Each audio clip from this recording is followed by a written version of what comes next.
Welcome back to another episode of Shall We Proceed? I know it's been a minute since I've been here, but I am back in full effect. I know you missed me. I missed you. I'm excited to be here today. I have family with me who's friends. But before we get started, you got to do me a solid. You got to share the post, like the post, follow, have a watch party, get the word out about this awesome show that you all love dearly. Okay? You can find me on Instagram. You can find me on Facebook, of course, and Twitter. Follow me on Apple, Spotify, Google, SoundCloud, YouTube, and Desert. I don't know what the hell that is. iHeartRadio, all those good places for the show. There's 19 shows, and today is episode number 20. Biente, is that right? Yeah, Biente. 20, and I am starting today the relationship series, and this is going to be 12 weeks of shows discussing all types of relationships, and we're going to go into parenting, co-parenting, divorce, dating, single, poly, open, everything. And today's show is going to be about family by obligation, and I have my beautiful and amazing friend with me, sister with me today, Denise Brightmon. I won't give your whole name, your whole government name. You're so funny. Denise is an amazing mother, wife, friend, professional. She is like a mover and shaker. She's amazing engineer, mother of 4 beautiful girls, amazing wife. I know your husband loves the hell out of you. We love you. Don't cry. And you are also a good friend of mine. You're my grand matron, and you have been member of AKA for 27 years. You have to speak up. 27 years. 27 years, proud. And you have been a proud member of the Order of Eastern Star for 25 years. 25 years. So I can only say so much about you. So please speak to the people, let them know a little bit about you, and then we'll get into everything. You have to talk to people. I have to talk. Okay, so I am all that she said.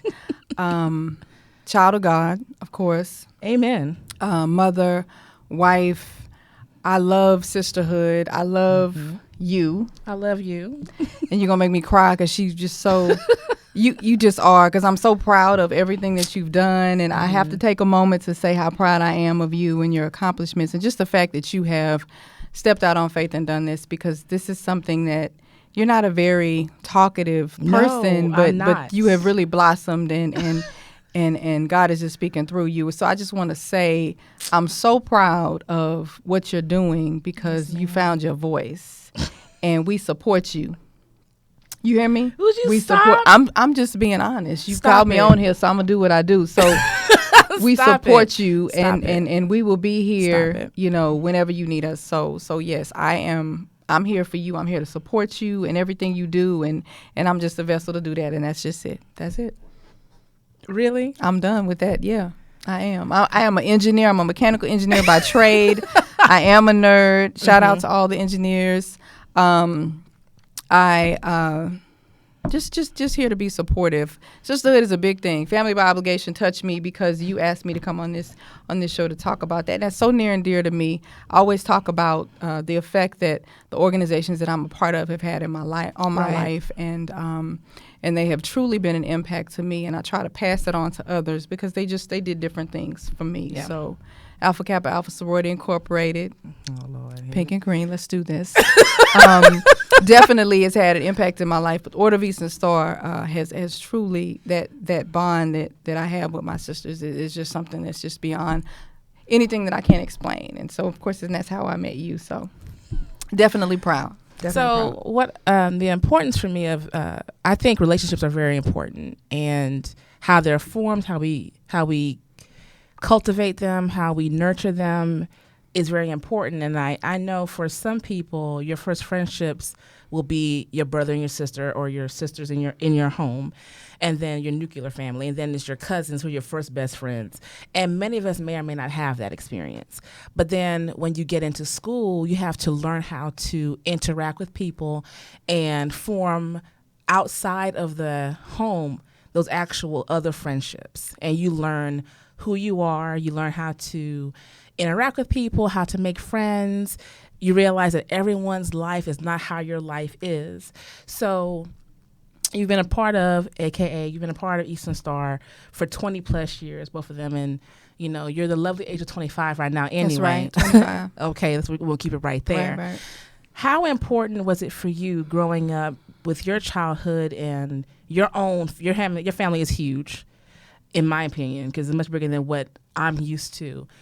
Going from home to Lamar University, we'll just talk about in school. Was it easy for you making friends in elementary, then junior high and high school? And then how did you transition that type of friendship into adulthood? And how did you make friends and keep the friends? Because you've had friends for 20 plus years. So how has that been for you? I would say my first friendships, I grew up in Catholic school, of course, so I do have friendships from that school. But I would say my first, after that, and I'm still very good friends with my first childhood friend, Sharif Muhammad, which was at our annual session. Right. But I would say that my first year at Lamar University, I pledged AKA, and then not even 6 months later, I became a member of the Order of Eastern Star. And I would say both of those, you say how hard was it? I would say that I learned something so different in both of those experiences. Of course, they were different experiences nonetheless, even though everything began with Masonry. I don't want to go too deep, right. But me pledging AKA first, of course, I had my line sisters and I had my sorority sisters, and that was just a different lesson about etiquette and elegance and sisterhood and standards and things. And then when I became a member of the Order of Eastern Star, it was just a whole nother level of learning and just development and love and obligation and friendship, and just there was just nothing we wouldn't do. And even though I think that both of those organizations are based on believing in God, right? But it was just the brotherhood and the sisterhood that I experienced with Masonry and the Order of Eastern Star that just kind of set my life up on a whole different trajectory, because those experiences were just so everlasting. And our Grand Master was not here today. No, he couldn't. He was supposed to be here, but he couldn't be here. So Mark Williams. There were 50 women, 50 men, Beaumont, Texas. We literally would do anything for one another just because of the things we learned from the foundation of Masonry and Eastern Star. It was just a whole different level of just love and understanding. It truly was. But have you found it, everyone doesn't have the desire to be a part of something beyond their blood family. Yeah. And some families do not understand. And I've always said to myself, I consider myself an observer, and I've noticed that when you encounter people who've never been a part of anything outside of their family, their interactions are different. Right. And they're not able to accept or fall into or fall in love with that type of friendship or relationship. And I've noticed for me, when I meet people like that, it's really obvious. They tend to be, don't come for me, a little bit more selfish sometimes thinking. They're not as open sometimes because they're not accepting of everyone doesn't think the way I think or where I come from. They don't see things the way I see things. And I fully believe you need to have outside relationships. Absolutely. Because when you don't, you're missing a part of, a fundamental part of who you are and how to grow as an adult, because it plays a big role into intimate relationships, work relationships, when you interact with children and other people. So being a part of AKA and Eastern Star, how was it with your family dealing with some of them who may have not been a part of anything, and you come back now with a whole new worldview of things? My family's on fire, first of all. They're like extremely excited and proud because I think that everybody's not built to make those decisions. But if you're blessed enough to be able to be exposed to something like we're exposed to, it just, like you said, it opens your life up to a whole nother level of understanding. And I think people think you have to be a certain person or a certain, you have to look a certain way to be. But, you know, our organizations, they got members that look all different kinds of ways, all different kinds of backgrounds and nationalities and everything else. And so I really feel like that's a misperception, right? Because it's not necessarily true. And the truth is, you know, there are many. I didn't look like an AKA before I became one.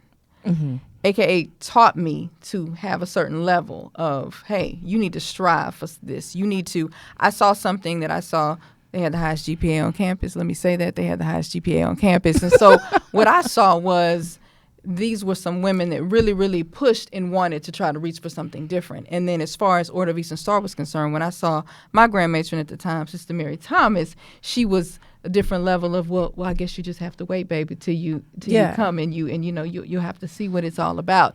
And I would say that I learned patience and just it taught me so much about, I wouldn't be the woman I was today if I didn't do both. If I would have done one without the other, I would not be the woman I am today. And I have to say, and God was in all of that, right? But I have to say, if I hadn't have experienced both of those organizations and the things that those women in both of those organizations taught me, and make no mistake in understanding that all of these sororities and fraternities started as Masons and Eastern Stars, right? So those women and those men knew the foundation of what they needed to teach in order for to be able to pass that legacy on. And so for me, I have to say my family is proud because they just weren't exposed to it, because nobody ever tapped them on the shoulder to say, hey, but it wasn't hard for them to see. It wasn't hard for them because I think some families, they don't understand. No. And if they don't understand, either they're standoffish or they tend to say, well, you always hang out with them. Because my sister, I love you, but she loves to say, well, even with my other friends who are not part of the organization, but they're part of different things I've had since 4th and 5th grade. I mean, I'm your blood sister. I'm like, okay, Tia, yes, you're my blood sister. Okay, calm down. Right. But there's a difference when you make these friends outside of your family. You get to know them. They get to know you for who you are. Right. They don't allow you to be fake. You can't be fake. You can't fake the funk.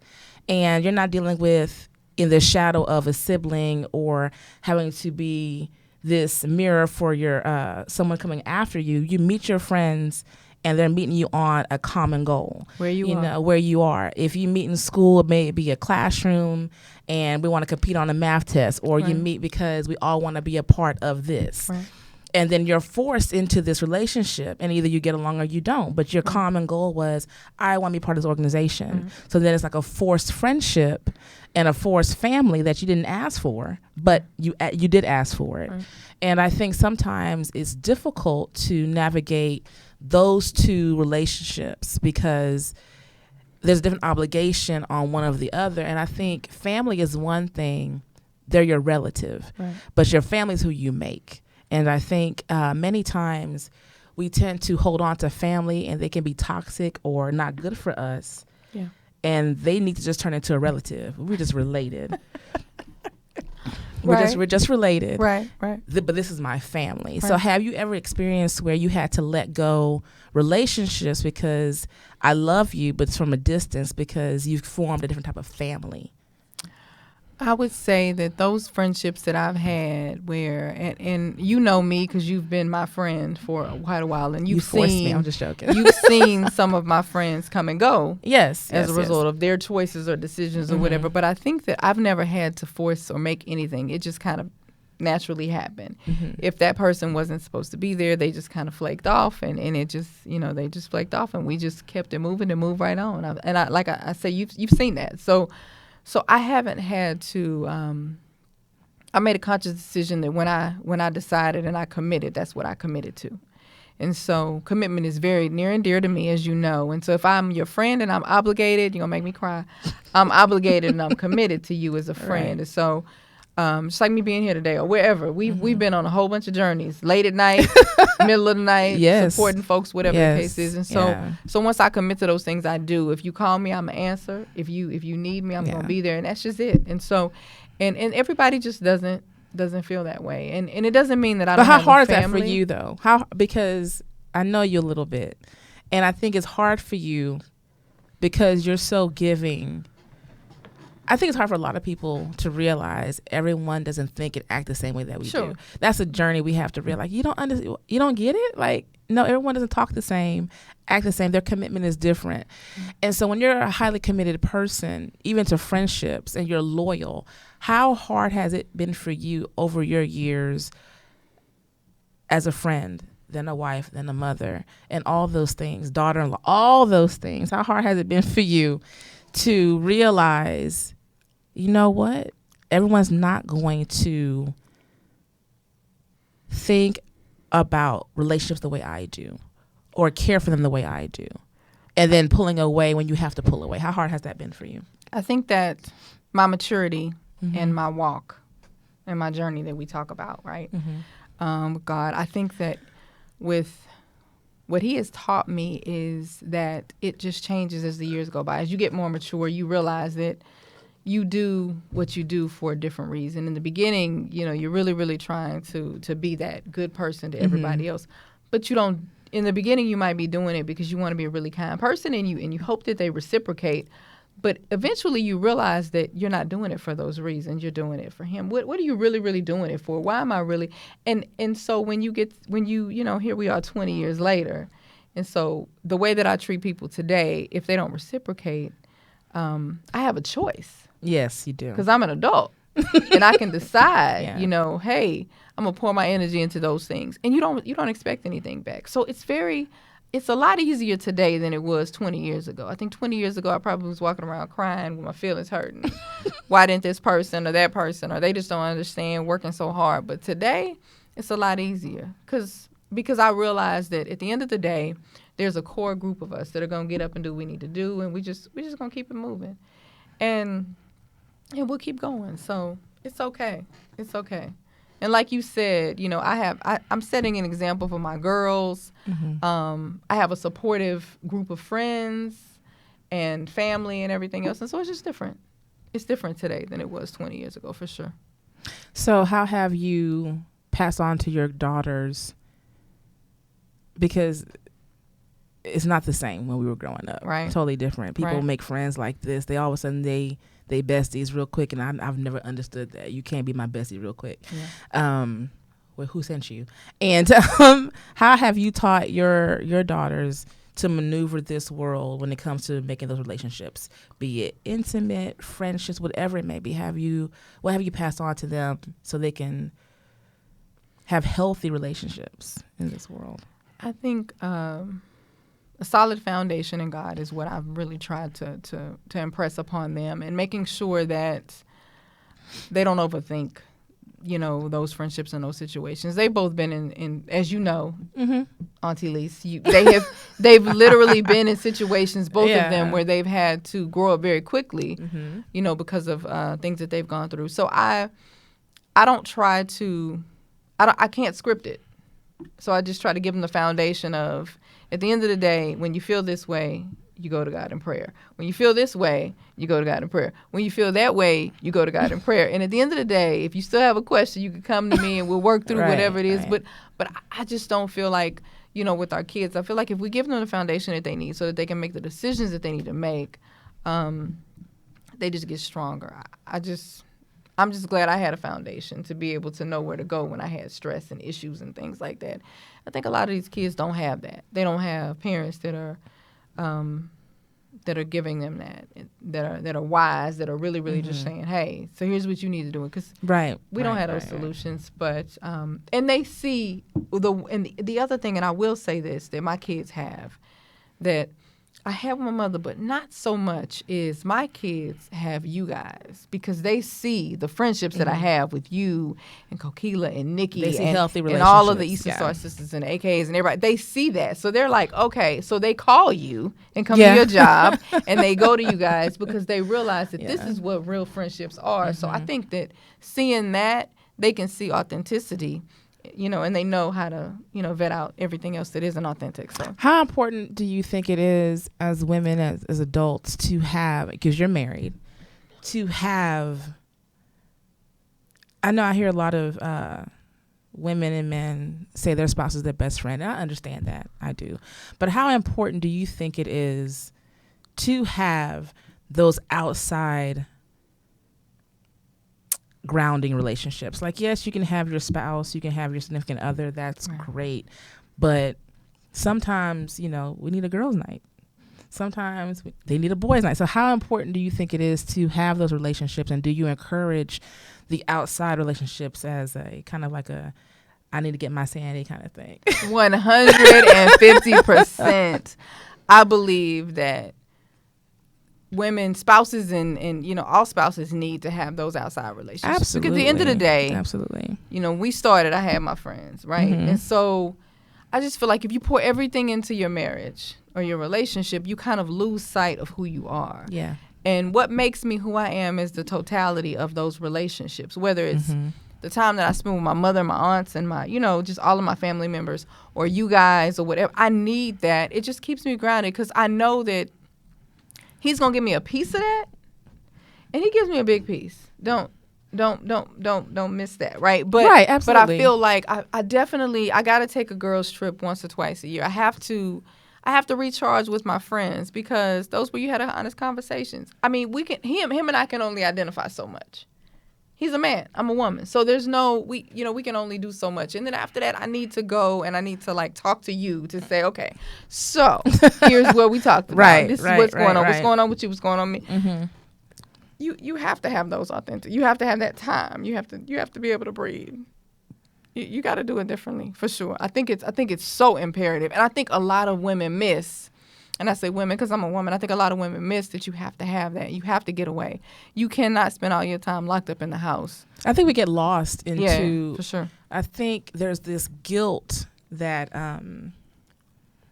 there's an overlying guilt society puts on women, and we put upon ourselves where once you're in a certain part in your life, either you're a wife and a mother, just a wife, that it's now time for you to put self last. And everything else needs to come first. And why should you need any type of outside anything to feel validation or secure? There's some things I don't think you need outside stuff on, but I do feel that everyone, man and women, need to have that outside outlet. Because like you said, we're only going to relate so far. And our communication is totally different. Right. And the way we listen is totally different. And you need your friends. You need that core group that we can fuss and fight. You may not like me today, but I still love you. Right. We're not wishy-washy. And that's my thing when it comes to friendships and relationship and just anyone who's now turns into a family. You've been through some storms. You've been through some trials and tribulations. It's not just some quick, there isn't a backstabbing going on. There isn't. We should be able to say what we have to say in front of you and behind each other's back. Like, yeah, I said it. You acting like, you acting like a fool right now. Yeah. Right. You mean? Yeah. You mean? Yeah. I mean, how many times you told me, Arlene? Yeah. And I'm like, what are you talking about? Yeah. Whatever. We move on. And you move on. And knowing that we're different, but I think it's really important as women to, and I will say, and my friend G always tell me that I'm an advocate for men all the time, but I think it's important for both. She says, you're like a male advocate. But I think it's important because there's a lot of self-care for us out there now, but I really think it's healthy to have both, to have that type of decompression, to go somewhere else, have those people that you can talk to and not be judged, and you feel like you're safe to have those conversations and say what you want to say and not have them and I think it's good to have that. I agree. And it's really, really important. I agree. You're funny. You okay? I'm great. You're great. I'm wonderful. You're wonderful. I am. So let me ask you this. So how hard do you find it to blend your friend groups, your sisterhood? Now that's a different question, right? I think my family, I snatched you, right? So yes. Let's be clear. I snatched Arlene. I did. I snatched you into every situation that I had. Family. Us be clear. I'm like, nope, you're coming. You need to come. And that's just who I am, right? So I don't. You're a snatcher. I'm a snatcher. I don't necessarily wait for groups to blend. No, you. I will blend all groups and be like, hey, y'all need to make this work because this is what it is. So yeah, you're rather forceful. And I just believe that we need to have a house party and everybody needs to come together. So for me, it's simple. If you have an attitude, then you're not gonna be invited ever again, right? So I do get, that some groups, she not gonna get along. But at the end of the day, sometimes if you just let folks be, I think that they'll work it out. I really do. Have you ever had to come across friends that are possessive over you? Not that I knew of. Mm-hmm. They might be like, well, she's funny acting. You're naive also, though. So it's just I'm sure I am. And I don't care that much about it. Right. At the end of the day, I love hard. I love my friends hard. So Yeah. if I love you as a friend, you're going to work it out. You're going to work it out.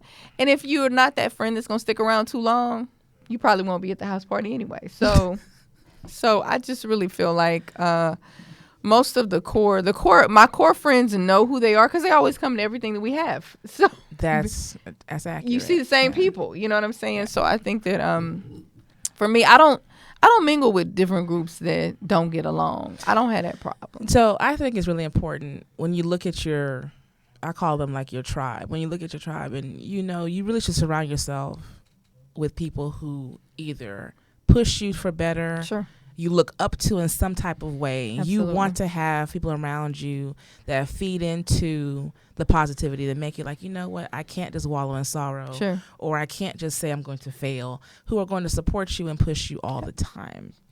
So with that being said, over your years, organizations, personal work, how have you realized that this may not be the person to be in my core group?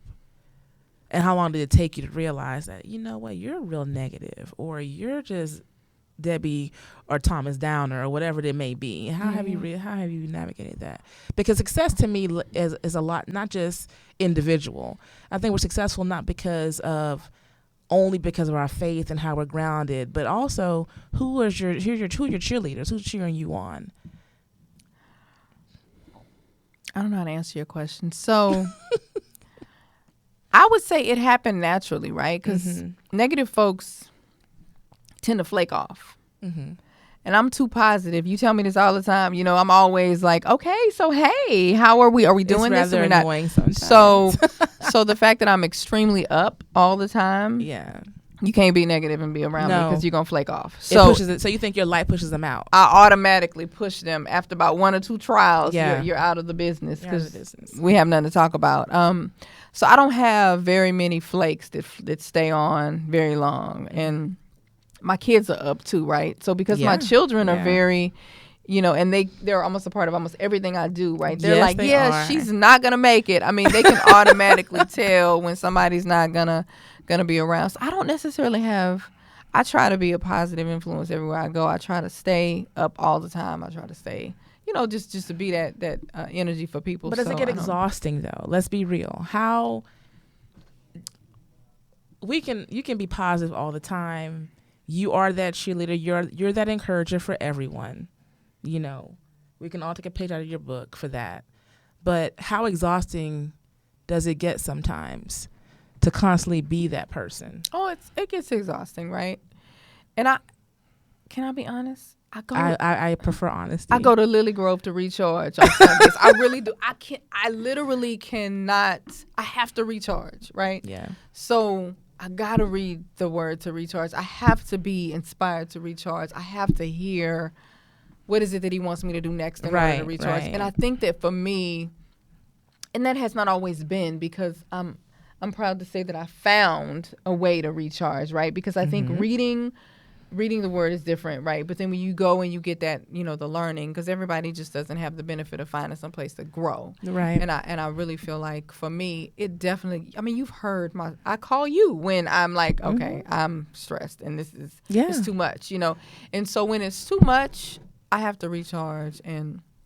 But at the end of the day, I get back up and I keep going, because I know that if there's 1 out of 50 people that are inspired by my light, then I'm okay with that.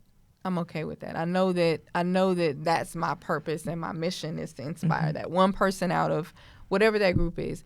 And I've been blessed enough to where people will reach out to me to say, keep doing what you're doing, or keep saying what you're saying, or guess what, you were an inspiration to me because you said those 3 things. Whether I'm going to a school to talk about STEMs, whatever the case is, or talking about God, or whatever it is, right? I've been blessed enough to be able to hear that. So definitely that Sunday recharge is needed. Is needed. So let me ask you this, to shift it a little bit. You and I are part of one of the oldest organizations around. Oldest. So, and it's been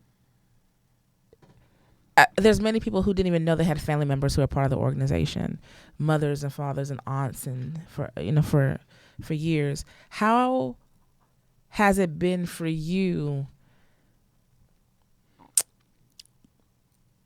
Everyone wants to be an AKA or a Delta, something. I mean, I'm just saying, this is telling what it is. Look, I mean, do they? Not really. Not this one. Right. But it's easy because that's what people see all the time, sure. Right? They want to be AKA, they want to be a Delta, they want to be a Zeta, they want to be all these things. They want to be a Q or Alpha, or make all those things. So how hard has it been to show your light to people to where they recognize what we do in our organization? And how do you bring people to us in your own way? Because we don't recruit. That's not what I'm saying. Right. But how is it that you meet people who recognize who you are, recognize your light, recognize your positivity, your relationship with God and yourself and your friends, and say, hey, come on over this way? I think we had a talk about that at one of our last get-together we got together. And I would say that for me, it's easier now than it used to be. And you say we don't recruit, but we kind of do, right? Because we have to. The Order of Eastern Star Masonry has always been somewhat hidden, and it's because it's so old and traditional. We have to say, if you don't have your light on your car or something, you have to show that you're a member of that for people to even know, right? And so then there may be something uniquely different about you. People like, man, I want some of that. Whatever it is that she has, whatever it is that I want to know more about what she's a part of. I would say today I'm more apt to, if I see a sister that I know is either longing for something or even not, is already kind of shining a little bit, I don't have a problem going up to say, hey, have you ever heard of? I know. Have you ever heard of the Order of Eastern Star? Have you ever heard of this? Have you ever heard of, what do you think about this? And I would encourage, and I encourage sisters all the time to ask those questions. But I would say it's not hard for me at all today.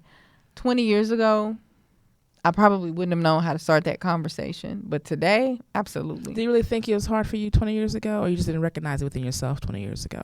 Probably didn't recognize it. I mean, I had so many things. Because if you've had the same friends, like you said, for 20 plus years, and you've probably been the center for a lot of those relationships. So you've been doing it for a very long time. You just didn't recognize it. Long time. So people are drawn to you in some type of way. Maybe. I hope they're drawn to that light in me. Well, they're drawn to you. Yeah. They're drawn to you. They see something in you. They relate in some way, or they want to be you one day. That's what I mean when you have friendships and relationships. There's something you see in someone that you want to bring into your life, that, you know what, I aspire to be not exactly like that person, but they make me want to be better. That's how things should be in relationships. Right. Everyone you have in your life should some way. That's why family relatives, you have no choice who you're related to, right. But you have a choice who's in your circle, who's in your life in that way. And that's why it's really important when you form relationships and friendships that you have people in your life that benefit you and you benefit them. We feed each other in some type of way. Yep. I think it's really, really important. It is. You want to ask me anything? I do. So how hard is it for you to recruit or to even say, you know, hey, have you thought about the Order of Eastern Star or whatever it is? Have you, you know, because I know that you are guarded somewhat, because I know you too, and just, you have such a bright light too. Mm-hmm. And I think people want to know what it is that makes you do the things that you do and everything. So how hard has it been for you to do that? It's very hard for me. It's very hard for me because it's not that I'm guarded, but I am guarded because I'm very protective over things that I love and I care about. And I see foolishness. I see people who are authentic, who are not authentic. And many times in anything, be it not just the organization, anything, some people want to be a part of something for the wrong reasons. Right. And don't waste my time. You know what I mean? Because the journey people take to to step into anything and you only want to be there because it sounds good or it looks good or you think you're going to get something major out of it, you're there for the wrong reasons. And there's so many people in this world who are truly damaged and have trauma. And if you haven't done the work within yourself, we can't do the work for you. Yeah, I agree. And it's hard because it's not a joke for me. Mm-hmm. I don't have time for that. I can't hide my feelings very well, and No, I you don't can't. think it's a problem. You have to be for real. And even just to be my friend, I don't take friends in easily. Whatever. Whatever. So what draws you to the Order Can't Visa stand Star, you. Family by Obligation? What draws you to that? Like, because you love it, but what draws you to it? What drew me to it was just Keeps you there. and what keeps me there. What keeps me there? What drew me to it was just the history behind it from the very beginning. I've never been one that was looking after the Greek. Right. It just wasn't me because I'm very private. I don't need a group. I don't need the crowd. And I don't like foolishness. So I'm not going to do anything. I'm not that person. But what I liked about this was it's a constant learning of the journey where one thing may stop. You're always learning and growing in this organization. It's never just, okay, I'm this and I'm done. Right. And now we're doing things. No, I'm this, but there's more to it. And every day that you read or you learn or you do something or you bring someone in, you're learning more. Right. That's what I like about the organization is a constant growth. The woman that I was 10, 12 years ago, I'm not that same person. All right. I'm not the same You better person. preach. And I think that's why I'm very guarded about it because everyone isn't authentic. They haven't done the work within themselves because I really feel you can want this, but unless you're saying I am open to do the work and Absolutely. be exposed, Yeah. you can't come over here I because don't that's think what people know though. they don't. Until they- you decide. Well, everybody's not your enemy, Yeah. you know, and so I may come off as a non-emotional person, but You're loving, sweetie. You are emotional and loving. you're so nice. You are. It's not that I come off as a Unemotional. unemotional person. I'm trying to read these people because they're Yeah. funny. Person, but to me, many people. What's she? Reading the comments. Oh, you read the Go ahead. comments, yeah. And I'll address them in a second. I think many people they hold themselves hostage to their emotions and being a victim in some type of way. Right. And many times you have to, at a certain point in your life, you need to say, what part have I played in Amen. this? Because you can only blame an experience for so long. That's right. After a while, you have to say, okay, I'm in this. Can I get out of it? How do I heal? Right. And another thing is, if no one knows your experience, how the hell am I going to be able to? Right. And so that's my thing. Yep. And I'm over the place. So that's my thing. So it's like, do the work within yourself. And you want a bond, you want a sisterhood, but also, are you really ready for what comes with it? Because we're not going to, in any friendship, any sisterhood, be it out of an organization or in an organization, we're going to expose you for the foolishness. Be to others what you expect them to be to you is really what it is, right? That's and so it, I you think, know. but it's a learned behavior. And I would say, you said something, you had a really key point where you say how women or people who join this organization have to be open to doing the work. I would say that joining an organization like this is the first step in learning how to be open to do Yes, that work. Because I think absolutely. that a lot of us come to this organization and we don't even know what that looks like, but we see sisterhood and brotherhood, we want to be a part of that. Yeah. And that's okay too. Yeah. But I think that when you make that decision and you decide to become a member, you're chosen, right? Because there's a process for that. I think that you learn to be open. You're taught to be open, and then you go on this journey, and then the work begins. So I think that you have to definitely be willing to do the work, though. And I think I have a real, let's be honest. I have real issue with, if I'm your friend, I'm your friend. If I love you, I love you. And my love is tough. I admit that my love is tough. My love is tough. So, I mean, whatever. My love is tough. And don't do that. Don't do that.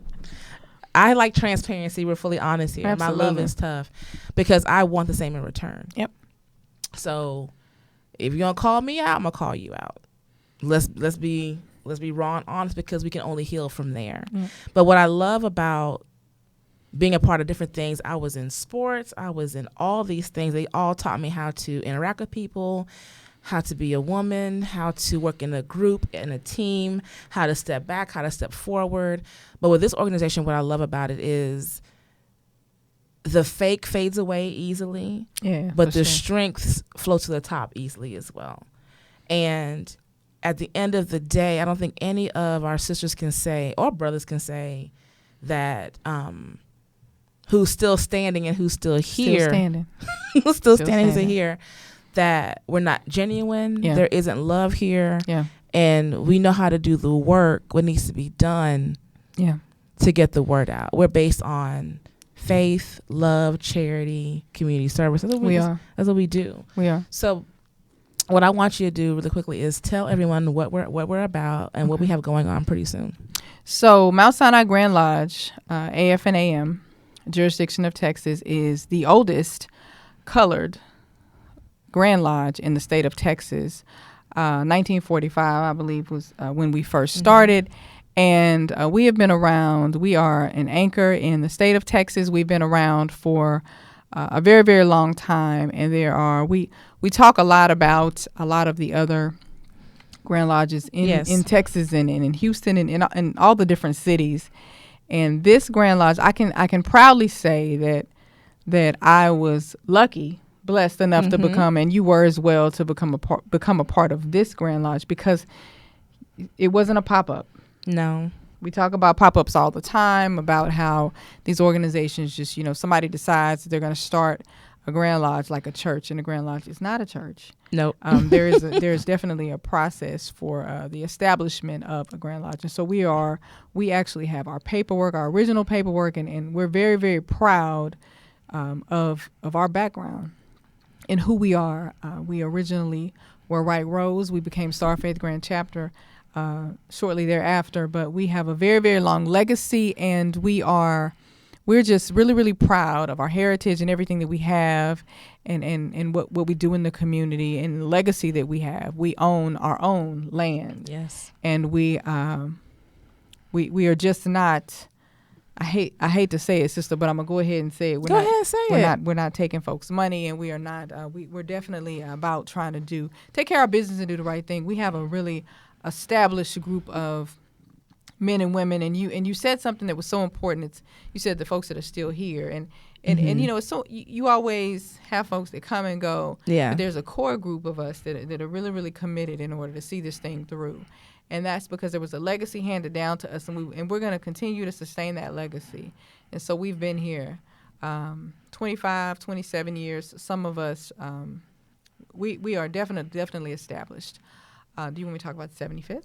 So what's happening right now is, because one thing that's big in the news that's been around forever is the sex trafficking situation going on. And Texas is a huge hub. Houston area is a huge hub. Dallas, Houston, it's a lot going on. And for the past 3 years now, we have partnered with Traffic 911, and they work with different agencies all over the United States to assist when a young girl, a young man, a woman, child has been rescued. They supply them with basic needs to get themselves back on their feet. Right. And we've worked with them now for 3 years, going on 4 years. And so right now, that's a constant effort that we have for Starfaith and Mount Sinai Grand Lodge. So right now, we have a raffle going on. It's a holiday season. And who doesn't want 500 or 300? Right. or $200 in your pocket. So for $5, you get a chance to win one chance. For 10, 2 chances. For 15, 3 chances. For whatever. So as many as you buy, you get multiple chances. And also, your effort will go towards us helping Traffic 911. Right. We have awareness. We've done blessing bags. We've done the backpacks and filled them with things. We've made donations. So what we're doing with our fundraiser is blessing them and helping them go further what they're doing with their efforts. And I'll make sure the link for that ticket information will be in the description pretty soon. And I'll start shooting stuff out as of tonight about that. So there's a raffle going on. I have tickets. We all have tickets. And those tickets are going to help support our effort to support Traffic 911. And they are an agency that supports other agencies in Houston and all over Texas and over the United States with the sex trafficking situation going on. Right. And United Against Human Trafficking is actually the organization in Houston, Texas that we've been working with.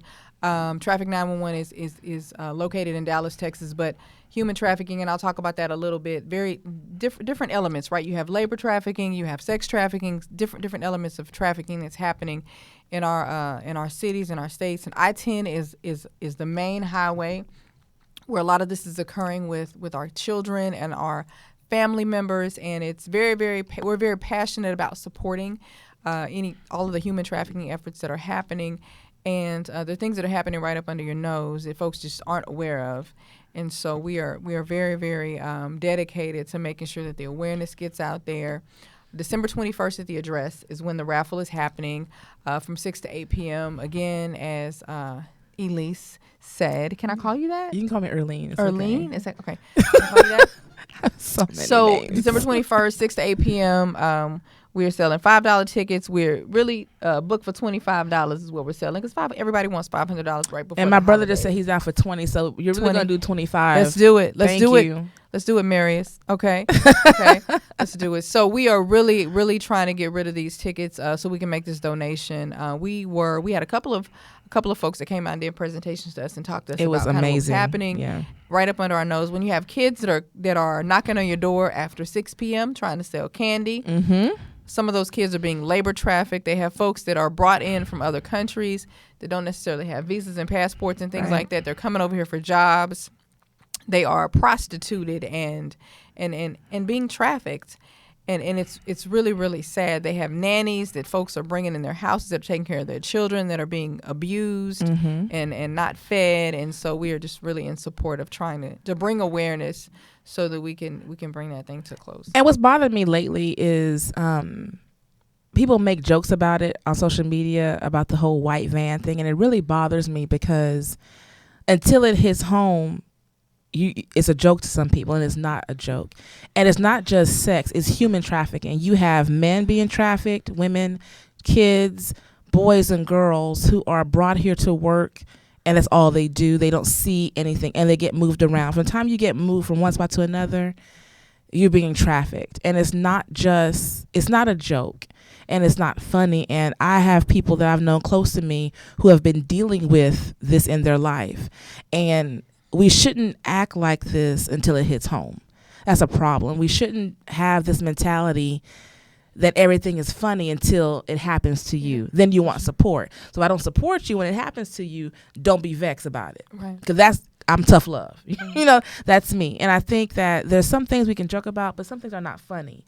And you'll be surprised how many times women and children have been targeted and you didn't even realize it. And this is a holiday season. We're busy everywhere. Everywhere is packed. Everywhere is traffic with people, and you need to keep an eye out. Right. And you never know. And so the little bit that we can do in support is what we should do. And it's amazing. It's not, and let's just talk about it. Women of color. There's 66,000 of us right now missing in the United States, but we're making a joke about it. That's not even being reported. You don't hear about it on the news. You hear about everyone else, but not us. So let's be aware, and let's be careful of what you joke about. And sometimes, we can have fun, but when it hits close to home, then you want to cry about it. Be mindful of what you say and what you do. And every little bit is a help. Making a blessing bag, keeping your eyes out. When those kids are out, like you said, late at night, coming to your door selling candy, that's an issue. They can't go home until they sell the candy or they won't get the chance to eat. Yeah. If they're in the parking lot doing that, when you see people lingering around or talking to little kids too long, I look at all of those things. Right. And so many of you have children, small children, or educators. So be aware, there are young girls trafficking their own friends in school. Yep, we learned that too. You know, there was a case where a young girl was a cheerleader. High school. And she was dating a guy who was older who tried to traffic her, and she flipped it. And her young friend who was slightly autistic, I think it was, trafficked her out. Got paid. And got paid. There was a grandmother who had a whole family. She had all her kids part of it. And grandkids. Mm-hmm. It was in Houston, I think it was. Mm-hmm. She had her whole family part of it. So let's be aware of what we're and what we're laughing at and what we think is funny.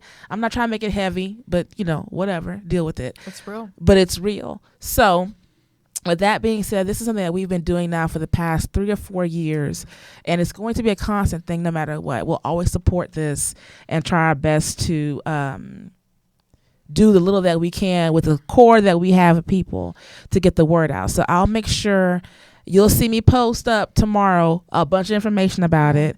And so we're doing a raffle. We know people don't do anything just because. So if you want to win 500, if you want to win 3 or 2, one ticket can get you there, but we buy 5, buy 6, buy 10. Yep. And please just know that it's going towards a good cause, and the raffle will be on the 21st of December at the address from 8 to 12. We'll be out there, I think. 6 to 8. 6 to 8 Yep. We'll be out there. And you do not have to be present to win, but, thank you for that.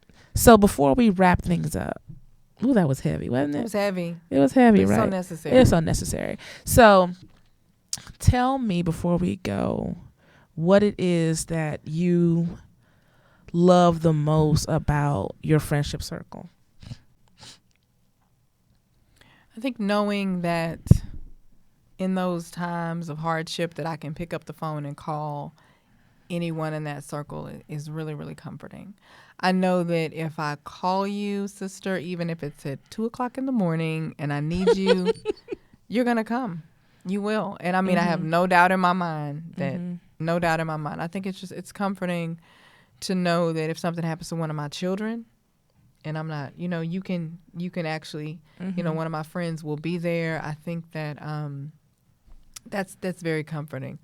I'm at a place in my life where, the circle may not be that big. Yeah. It doesn't have to be. But those that are there are true. It doesn't have to be big at all. Sisters that I have are just we're just family. Absolutely. So for me, it's that's what's comforting for me.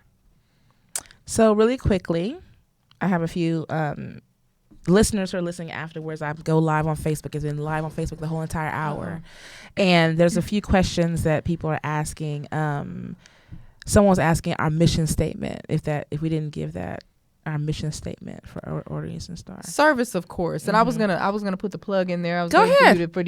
Bottom line is, if somebody has a question and they want to know, please reach out to Erlene or myself, and she'll put my information out there. I think my social media information is out there as well. Yeah. But I would say definitely service to all. Our first mission is service, and to prepare the world to see a star in the east. Is what we always say. Our job is to be a light to others, to inspire the youth, and just we stand out and we separate from the world, so that we can be the standard and be those that inspire everybody. Whenever you're looking for something or some group of folks to be that standard, or just to stand out from the crowd, we do that. Our job is to serve, for sure, and definitely to serve Him. So. Charity, of course, we do a lot of charity work in the communities. Our mission, we make, I would say, Order of Eastern Star and Masonry. Our job is to make men and women better. That is what we do. Our affiliations with each other and the lessons that we learn, we make each other better, and so that is our mission here. I think that's it. That is it. Also, this is our year is July to June. So we're in our 75th year right now. 75th. Yes, for Mount Sinai Grand Lodge. So Right. we have some big things coming. Right, we're celebrating 75 years, June 11th through the 15th, through 14th in Houston, Texas at the Crown Plaza River Oaks. We'll be celebrating our 75th year of existing. And so we will have a host of events that are happening on Friday. That Friday, I think it is June the 12th. We will have a comedy poetry explosion. Saturday during the day, we'll have a black market vendor fair. Everyone is welcome to attend. Saturday evening, we'll have our 75th celebration ball. Everybody's welcome to attend. And of course, Sunday, we will have our brunch finale celebrating our weekend of 75 years of serving the community, Houston, Texas, and Cashmere Gardens. So we're very proud of that. And we'll have information coming out with that really, really soon. But so if you're a vendor in the Houston area and you have things that you want us to put out there, contact me and I'll let you know. We'll get you information on that to be a vendor for the fair, and you'll be up the whole entire weekend. So you'll have a table, a section. You have your items. We love jewelry. We love things and incense. I mean, just everything. So we'll have a vendor fair. So I know a lot of entrepreneurs out there. Books. Contact me and we'll definitely get you that information. You can be a vendor at that fair. A little bit less than a year, but we're planning early because it's going to be big. It's going to be amazing. And it's going to be a great weekend of events. I want to say thank you so much for coming. Thank you for having me. Are you still nervous? I'm not. It's all good. I had a good time. Oh, look. Stop. Boy, you better stop with the cheers. Had a good time. Yeah, had a good time. And you asked me all you want to ask me. You're done? I think I did. Nothing else you want to ask me? I just want to say once we that go off, I'm proud of you. Again, can I say it again? This is awesome. You know I hate it, but go ahead. Definitely think that this is something that you should continue to share and keep your vision moving forward, and please invite me back. I'll think about it. And remember I'm the first of the group that came. So please invite me back. I mean, like I've said before, listen, fam, Mount Sinai Starfaith fam, all of you are welcome. Yeah. You just have to be open to being on the show. And I know some of you are not open and are scary, nervous, and it's okay. This was fun. I'm gentle. I'm sweet. Yeah. You're safe with me. I'm not gonna let anything happen to you. But I just think that we've lost the art of conversation. Everyone wants to text. Everyone wants to do everything behind the screen, but we no longer have this type of interaction. And I think many things get lost in translation, so it gives people a chance to discuss different things. I am not going to do a bunch of hot topics. I don't like that. I want to do meaningful conversation. That's why I wanted to do it. Well, you're doing a great job, sister. You're funny. Enjoyed it. Enjoyed it. Thank you all for tuning in. Once again, you can follow me on Spotify, Google, SoundCloud. You go to my website and everything is right there. Also, you can become a patron and support the show, keep the party going. I have merchandise out there as well. You can go to my merchandise page and get some t-shirts and some cups. And that's about it. That's all I can say. And I will make sure that I put it out there for our raffle. Shameless plug, but I'm going to plug it because I can. The raffle happening in about a week and a half, 2 weeks. And we will love for you to support that because we're doing it for an amazing cause. So I love you all for tuning in, my Facebook Live people, my watch party people. Please continue to share the live feed. And that is it. We're out. Love you. See you next week. No, see you in January, child. I'm not back next week. Bye.